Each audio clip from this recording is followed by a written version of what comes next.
Alors Garamond, c'est ce qui est utilisé pour notamment les livres Harry Potter, pour ceux qui veulent s'intéresser un peu à la typographie, qui est un sujet très vaste. Des typographies, il y a des masters en typographie, il y a des doctorats en typographie. C'est pas le genre de petit truc de graphiste qu'on apprend en quelques jours.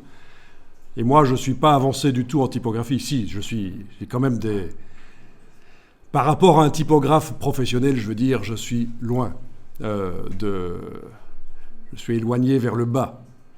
Mais je m'y connais quand même en typographie. Et donc, Garamond, police notamment utilisée pour la Pléiade. Vous connaissez la Pléiade ? Les auteurs de la Pléiade, ou Harry Potter, je vous dis. Bon, vous seriez étonné de voir d'où vient le Garamond. Garamond, c'est un typographe qui, à la demande de François Ier, le roi François Ier, a créé cette police de caractère pour uniformiser quand même, pour améliorer les éditions, la création des livres, l'impression des livres. Voilà, j'ai juste tapé vite fait dans Bing et je tombe sur gouvernement français, politique culturelle de François Ier. À cette date, François Ier décide d'instituer une charge d'imprimeur du roi pour le grec. L'imprimeur désigné, oui, pour la police. Donc l'imprimeur désigné bénéficie du gage blablabla. Et ça vous expliquera que c'est Garamond qui s'est occupé de ça. Voilà, vous avez la police de caractère Garamond sur Wikipédia.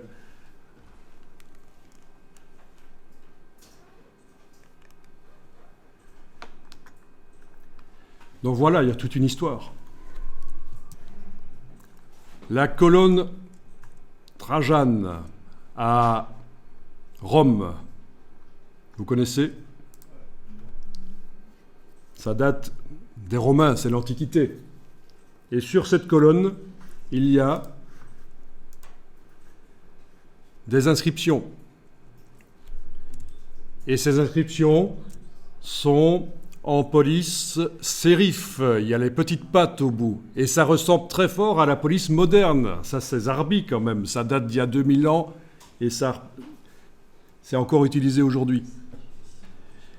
Eh bien, ça vous explique pourquoi les petits empattements, les petites pattes, les sérifs existent.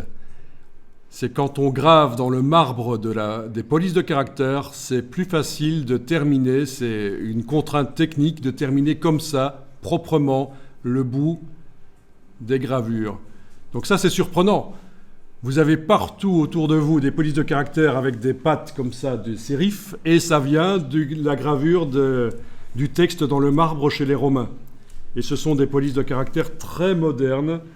Donc on peut dire que les Romains, de ce point de vue-là, en tout cas, ont inventé quelque chose qui fonctionne très bien. Ils ont inventé plein de choses, et notamment ça. Les polices de caractère lisibles, fallait le faire quand même.